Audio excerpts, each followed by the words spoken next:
There's Sure. something about the physical act of creating, and that happened to be the medium that makes me feel the best. So I give myself permission to almost every evening create in some way. Hello and welcome back to this week's episode of the TF Cast. I'm Willis, your host. Hey, Grum here. It is August 30th here in the solarium. And I'm your host, Jacob Bases. Today with us, we have artist Mary Walchuk, who's here to talk about her show coming up at the 410 Project, A Trip Inside My Head. Mary, if you could just briefly introduce yourself as an artist and an individual to the audience and tell them a little bit about your show. Okay, well, I'm a kind of fairly new artist.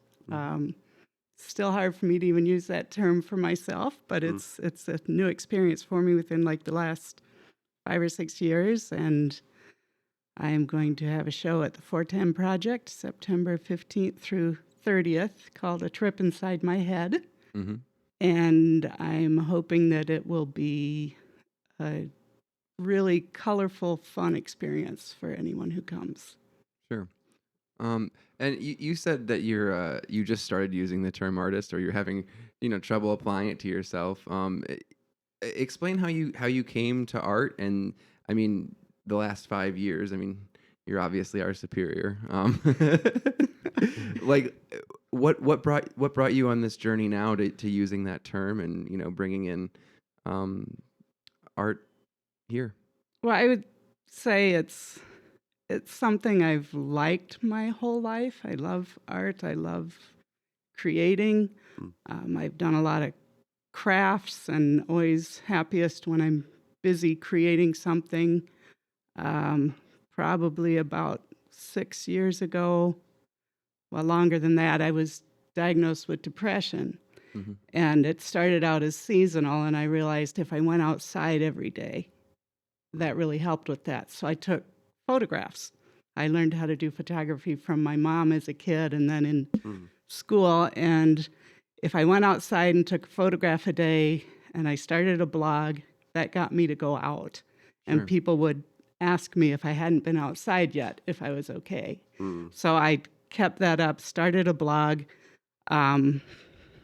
really enjoyed the photography. And then I think it was spring of 2017, I was also having some anxiety issues, but I had gone to an art show at the Waseca Arts Center.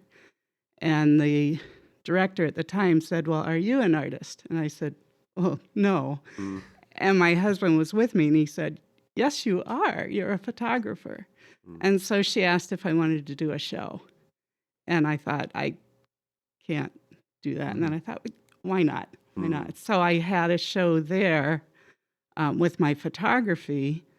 But while I was getting ready for that, I was with some friends who are artists and who are amazing. And we took a 3-day art retreat. We went to a family member's apartment and brought all our art supplies and just played. And I was determined that's when I was going to learn how to do watercolors. Sure. Awesome. Is that what'll be in this show? Watercolor? No. I tried it, and after that weekend gave my watercolors to my son. So then I tried a few more things, and one of my friends had given me some colored pencils, and I happened to have watercolor paper with me, and I started drawing. And it was like something opened up in me. It was a really good feeling. And I was doodling. I wasn't even doing anything that made any sense. But it was amazing, and the way it made me feel was wonderful. And so I've been doing that ever since. And I've realized if I do that, keep up with it, my depression and my anxiety just kind of dissipate. There's something about the physical act of creating, and that happened to be the medium that makes me feel the best. So I give myself permission to almost every evening create in some way. The colored pencil is still my favorite, but I've been trying to try a lot of different things too. Yeah, Awesome. I checked out your website a little bit, and it seems like you have a number of things for sale there. Like you've kind of tried out a bunch of different things. You have photography for sale and a few paintings and quite a bit of things. Like, do you end up coming up with like a lot of finished products just on account of all this creation that you're doing? Yes, I do. I have so much around the house, and that was part of the for this show coming up at the 410. A couple things led to that. I was there one day looking at another art show, and I looked up at the ceiling and I saw a lot of hooks and little eyelets up there, and I thought, I want to hang something from this ceiling. I really want to hang something from the ceiling. So after I got accepted to have a show, I took a lot of my old drawings and started cutting them up. Oh, wow. And I bought a die cutting machine so I could get lots of different shapes, and I just started cutting them up. And I thought it would make me sad, but it was so exciting and so much fun. And so then I'm making mobiles out of all the pieces. I make paper beads, and so I'm beading strands with my renewed artwork, as I'm calling it, and my paper beads and glass beads, and just making as many as I can before the show starts so that there's an explosion of color hanging from the ceilings. Wow. I love when people do that. I bought a mobile there like a year and a half ago, and it eventually broke, but I was really sad about it. But you kind of alluded to it right away when you said you thought you were going to be sad about cutting it up. Like what gave you the drive to like look at your previous finished work as like, oh, this is something that I can cut up and hang. Like, what was the birth of that idea? My friend Lisa Beer, who is a local artist, I can remember once years ago, she said, if you're working on something and it doesn't turn out, don't let it disappoint you. Cut it up and make greeting cards, or cut it up and make something else out of it. So I just thought,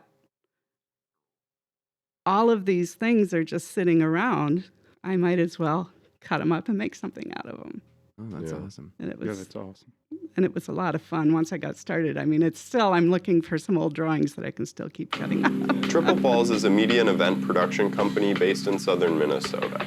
We specialize in multicam live streaming and sound and lighting for event productions. Contact us today to learn more, or subscribe online to join our newsletter and stay up to date about events and things going on in the area. Thanks for tuning in. Back to your show. Yeah, I think artists of any kind can get stuck in like someone's supposed to what your art's supposed to be a certain way, and it can't evolve past that. But I always think it's really inspiring to like go back and be like, give stuff new life, especially if you already have like a print of it. You always still have that version forever. I've scanned, I scan everything, and I've kept that. Love it. That's a great idea. And then I've got it to use if I want to later. And then if I feel like I want it hanging up, I can just print it and use that. And then I took a lot of the things I've been experimenting with. I've tried gel printing lately and some other types of painting, and so I'm cutting and tearing those up and making new things out of them too. I'm unfamiliar with gel printing. What is it? It's like a printing plate, but it's made out of something that looks like Jell-O. They used to make it out of gelatin. It's like a sheet of Jell-O. Looks like it. Okay. But it's a synthetic, so it doesn't melt. And you put paint or ink on top of it, and then you put the paper down on top of that. Sure. Do And you then you carve it, pull it. or is it? No, you don't like carve. shaped, or- It's just flat. So Okay. you can put, like I just experimented with, put paint on, put leaves down. Oh, so it's like a negative. And then you put paper over that to get rid of the paint. And then you lift that off, and then you lift the leaves off, and then you put another piece of paper down, and you've got the impression of the leaves on the paper. So it was really hard for me to figure it out. I had to watch a lot of videos, and then I just had to start playing with it. And there's a lot of things you can do with it, but I haven't learned it all yet. But the ones I've done, I've like I said, I've torn some up and cut some up, and I've made some collages and things out of them that'll be in the Originally, show. it was sounding like maybe this was going to be a colored pencil show where most of the artwork was going to be that, but now I'm not thinking that at all with the mobiles and some of the other stuff. So is this like all of the different sort of mediums and styles you've tried all coming together for this 410 show? It is. It Okay. is. When I was trying to come up with a name, I thought I need a theme. I need a name so that I can give that to Dana. I don't work well with an end in mind. And so I was trying to think of how can I just have it be whatever I happen to do between now and when the show starts. Yeah. And I just kept thinking, well, it's all just what's in my head. It's what's in my head. People have said to me, where do you get your ideas? And I've said, well, it's just there, and they come out. And someone once said, boy, it would be really interesting and maybe scary to see inside your head. So I thought, why not? Now you can come to the show, you can see what's inside my head. There will be colored pencil drawings. Yeah. I have tried some painting. Now my husband said, why not do a big painting right when you come in the door? I said, well, because that's not something I know how to do. But then he reminded me I had painted the mural on the wall at Make It Waterville, in the town of Waterville, the exterior back wall. Okay. I designed it, and then it was a community painting project. And then so I helped with the painting and the community and the owners of the building. We all painted that, and I thought, well, if I can paint on a wall, I can paint on a big canvas. Yeah. So that was really fun. And so I went out, got the big canvas, got the paint, the brushes, came home. It's not the same. Canvas wiggles. It doesn't stay still. And it wasn't as big as a wall. So the shapes are smaller. It was just very different, but it was fun. I pushed myself, learned how to do the paint on canvas. So there'll be painting on canvas, there'll be painting on paper, there'll be the gel printing, there'll be the colored pencil drawings, and some collage, and the mobiles, a lot of different things. Yeah, I like that about shows, getting to see like what the experience of an artist is. I think a good show definitely kind of captures that and lets you explore it a little bit.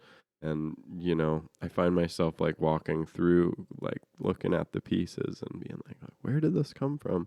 And sometimes there's very clear themes, and other times it's all over the place, but it's so unique to the creator, and it's so interesting to see like the different ways people respond to stuff. Because like even if it was inspired by a similar theme or concept, the way that different artists kind of interpret that and choose to show it is totally different. Even the way that one person would like set up the room is often completely different than someone else would set up the room with the same works and stuff. So it's really cool to be able to explore that and kind of get a feel for what the mind of the artist looks like.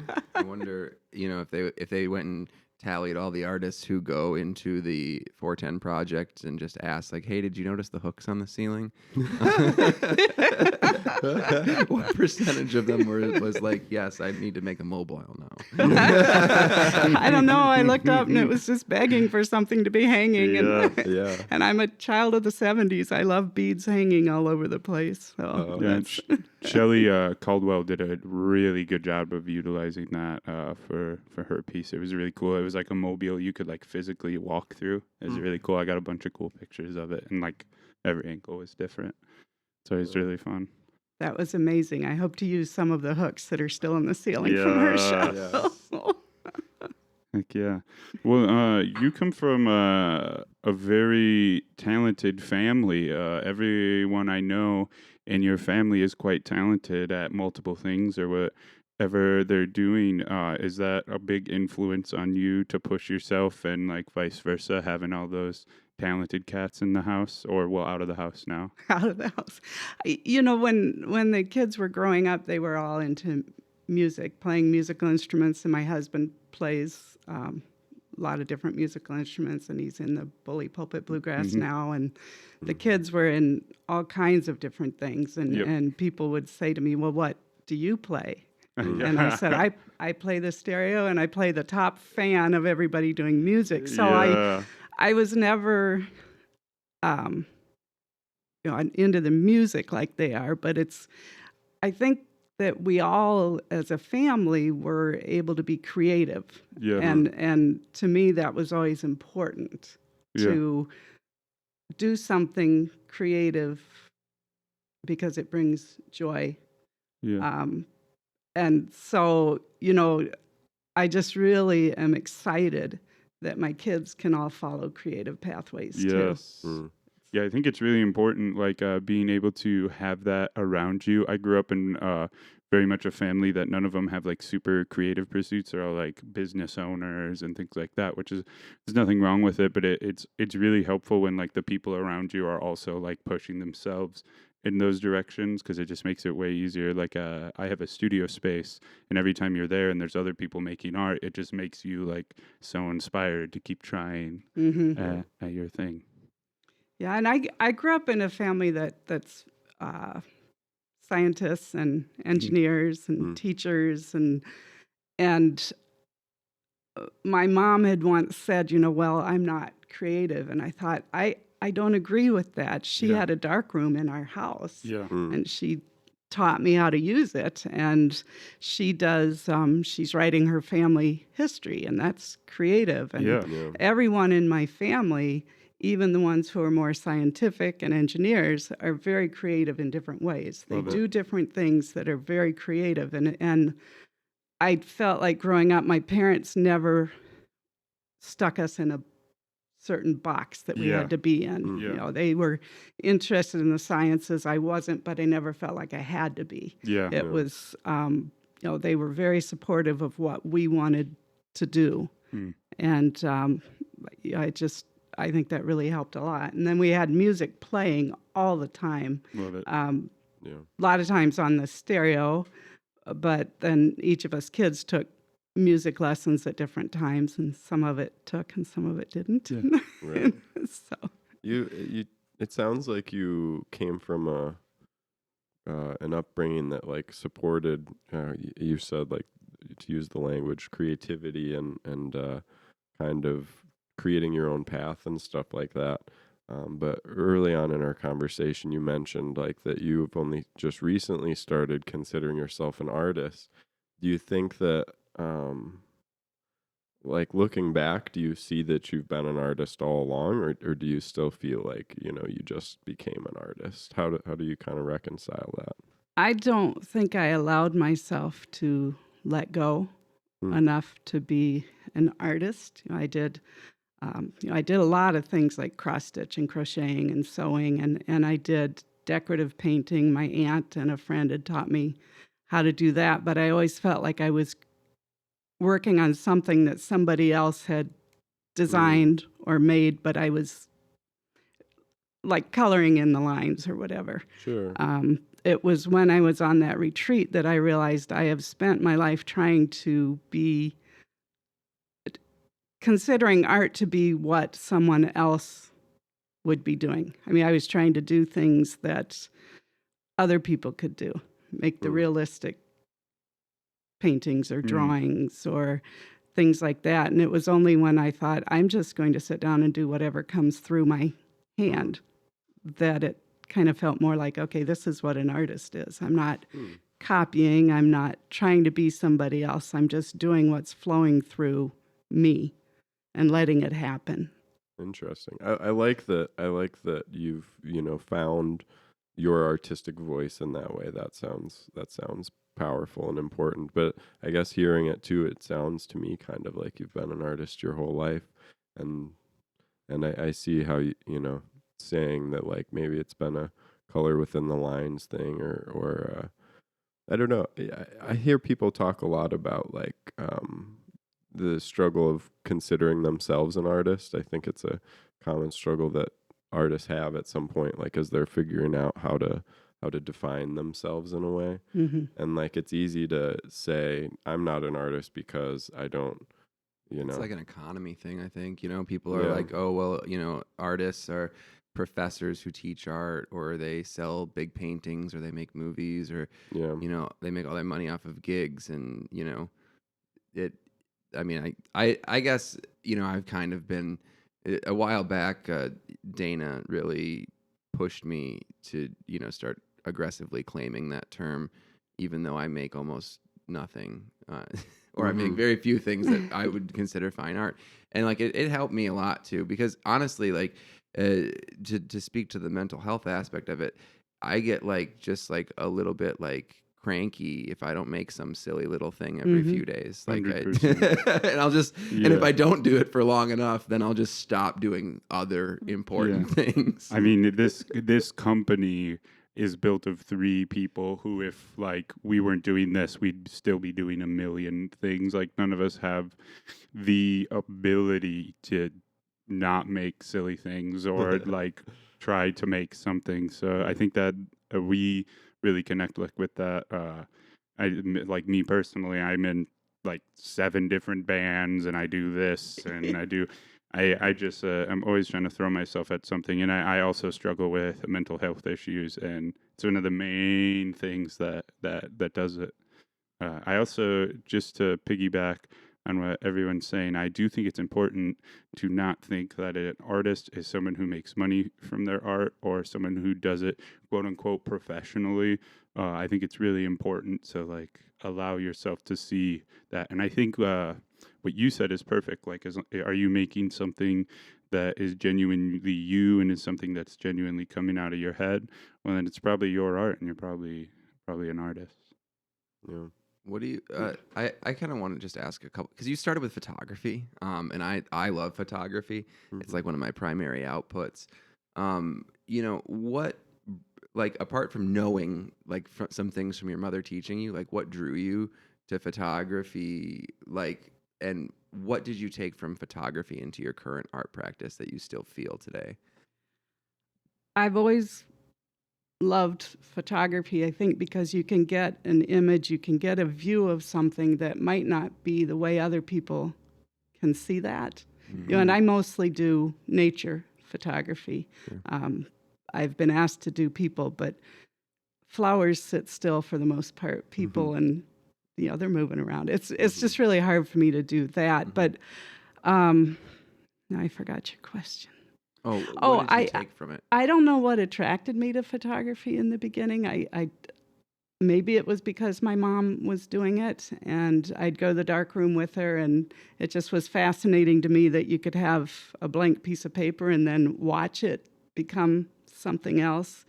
And as far as what I took from photography is, I guess I'm, like I said, attracted to seeing things a little bit differently than you might just see if you're walking along. I want to get up close to things. I like to see the flowers that are blooming as they bloom, but get a closer look at them and kind of see what's involved in them. I loved Georgia O'Keeffe's photos and paintings because they were a little different way of looking at nature. And I think I'm always attracted to when there's a lot of color or just interest in the photographs. And I think that carries over into, I love color with my art.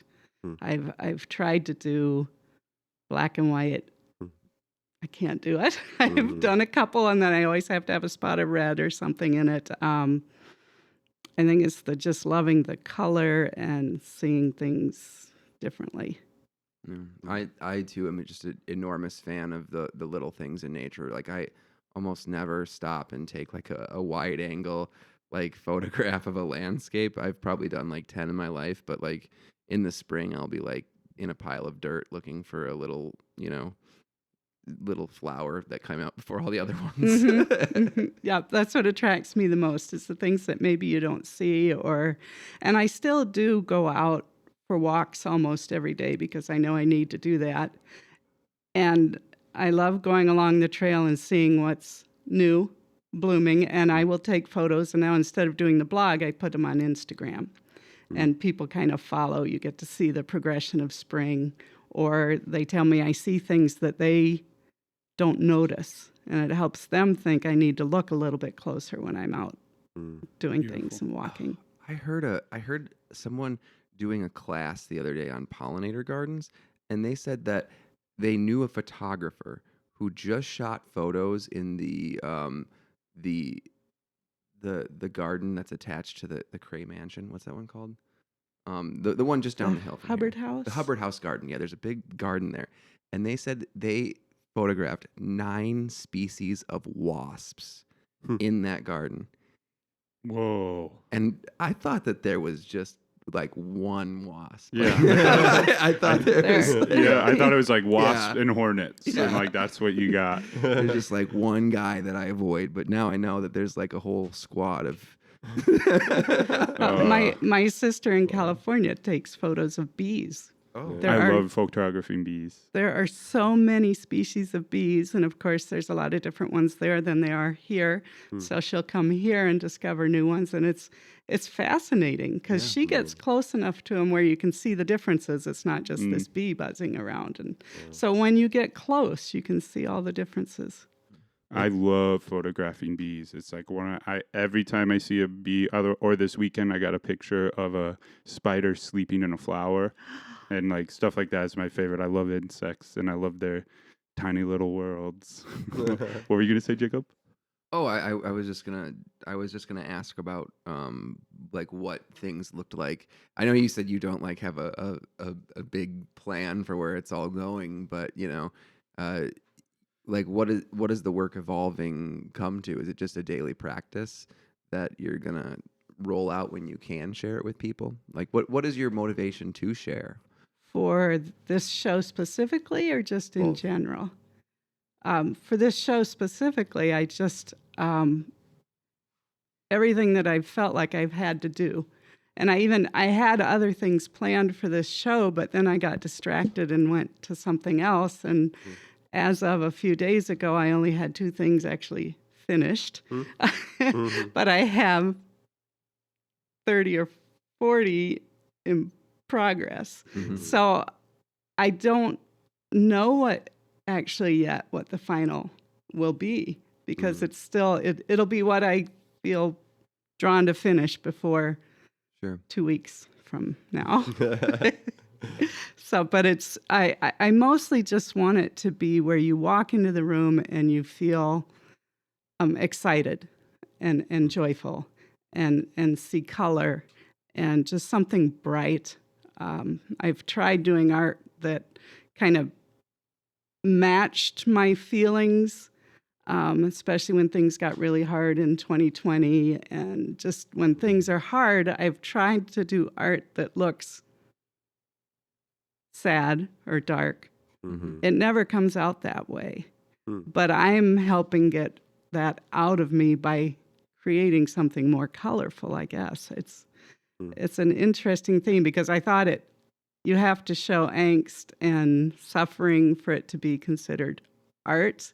At one point, that's what I was thinking, and I thought, I can't do that. But I do draw my feelings, but they don't come out in other people's view the same as they were when they were inside of me.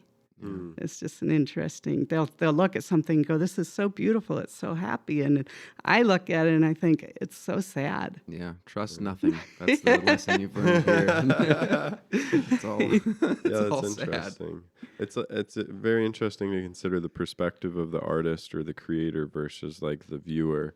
And I think we've touched on that a bunch with like Jacob, could I guess more? Photography, as well as the artwork that you describe, because like, with photography, it's interesting to see the results of someone's photograph, and then you're like, oh, I was there, I saw that same scene, and it didn't look at all like the way that they captured it. And with a photograph, you're like, I mean, I know that it must have looked like that from some angle, or they must have put the camera in the right spot. But there's so much that speaks through the eye of the artist, the eye of the creator, or in the example you gave, like the way that you're processing that maybe versus the way that it's perceived, and for you something might appear as like a intense kind of powerful or even dark emotion, but for someone else it could be experienced as a light thing. It's pretty cool. I don't have any questions associated with that, Yeah, but and just to continue your point, we have my partner is an artist. She goes by Arc, and we have a just like abstract painting in our living room, and literally every person that comes into our house has said something completely different. And the thing I see in it is so obvious, like I don't even see how you could see something else. And I always find it's so interesting. Yeah. I'm like, nope, actually, it's not. But yeah, it's a really cool thing with art, and I'm actually kind of new to the world. I wasn't really hip on the visual art world until I started this company / started dating a visual artist, and I always think it's really interesting how much more goes into it than you think, and also like how different everyone can experience it, especially like the things you're talking about, like how you're hanging stuff, where you're putting everything, what's the theme look like. Yeah, I always think that's really interesting and not something I expected. When I'm having trouble naming my pieces for this show, Yep. because I don't want to put an idea in someone's head Yeah. as to what it's going to be. And so there's a name that pops into my head as I'm making it, and it has to have that name. And you might see the same thing and you might not. But others, I'm just thinking, well, I don't know if I even want to name it because I don't want to make other people see something. I want to see what they would. That's an idea. I can have a list next to each one and say, what would you name this? Ooh, I love that. That could be pretty interesting. Yeah, I would totally check that out. That's really cool. Yeah. Because I think, I mean, some artists have pieces that are basically called untitled or like, a number or something like that. And I don't think that's inappropriate at all. Like you said, I think, sometimes a name can inform it, or like, you'd look at the piece and then you're like, oh, what's this called? And then, that relationship will inform your next, how you experience your next look at it. You're like, oh yeah, I see what they're talking about with the cat eating the mouse and this thing, but maybe you wouldn't have seen that before. So sometimes naming it can really change the experience. So in that, are you thinking that you will just have some that are basically unnamed, or are you planning to try and come up with a name for them all? I think it depends on what happens. Okay. What I tend to do is the name didn't come to me while I was making it, I will put it somewhere where I pass by it every day, and I'll see if it tells me what its name is, if that makes sense at all. Yeah, give it some chance to speak to you. So I thought what I need to do now is get the things framed and just start setting them around the house and just see what they say. That idea. That's a really, like, I've struggled with some things like that, and I didn't think of just like kind of leaving them in my own eye shot and experiencing them. Put them where you wouldn't normally see them, where you just kind of come across it like, oh, I didn't notice that before. And then sometimes because when you're working on something, you're looking at it for so long. Yeah. But if you put it somewhere else for a while and then just happen upon it, even you will see something different in it than you did before or what you were planning. So that's what I often do. If I can't name it, I try to let it tell me. And put it upside down in the corner or something. Yeah. And in 2 weeks, you'll see if I was successful or not. Sounds good. If we see a bunch of write your own name for this piece, sign-up sheets, we'll know. Actually, that would be really fun. I really love that idea. I think that's really cool. No stealing that if you're watching this. This is Mary's idea. Yeah, I thought I might do that for a few of them. That's not a bad idea. You should have it be a poll, and each of the names should have a different price next to it. So like, at the end, like it can sell for the one that gets the most votes. Oh, that'd be funny. Like an auction format. Yeah. Well, so are you? What are you taking a look at? What's the? How does this show relate to your larger experience as an artist, as we're embracing that term, are you excited to see what you can do here, and then looking for more opportunities? What are you kind of considering on the horizon for you? Well, for now, I'm just really excited to see how this one comes together because I've pushed myself to do things I haven't normally done. So that'll be fun just to see how they look actually hanging in a gallery. And as far as down the road, I just realized that I'm still working full time, and it's a deadline-filled job, and it's been a little bit hard to keep up with everything. So I'm hoping I can just, for a while, just create when I need to for the fun of it, but not feel like I have to Yeah. produce something. Yeah. And then, when I retire, which I'm hoping will be, not in the too distant future, I really want to take art classes. I've never taken many. I've taken community ed classes and a few things, but I think I want to learn how to draw, especially draw people. I don't know how to do that. I don't necessarily want to create realistic drawings. That's not what I'm drawn to. But I think if I can learn a lot of the basics, then I can be more open to go my direction and see what happens. I just don't even know where to start with some things. I mean, even like painting, I didn't know how do I get the paint on the brush and then onto the canvas? How do I make that work right? So I'm learning by doing with that. But I'd like to take basic classes to learn the basics and then be able to spring off of that. But I need time, and at the moment I don't have the time. And I also want to remember the reason that I do art is for my health. And if I get really caught up into things outside of that, like selling or doing shows too often, this has been a good gap. I haven't done one for a couple years, and so this is good. I don't want to jump into anything right away because then I lose the benefits of being creative.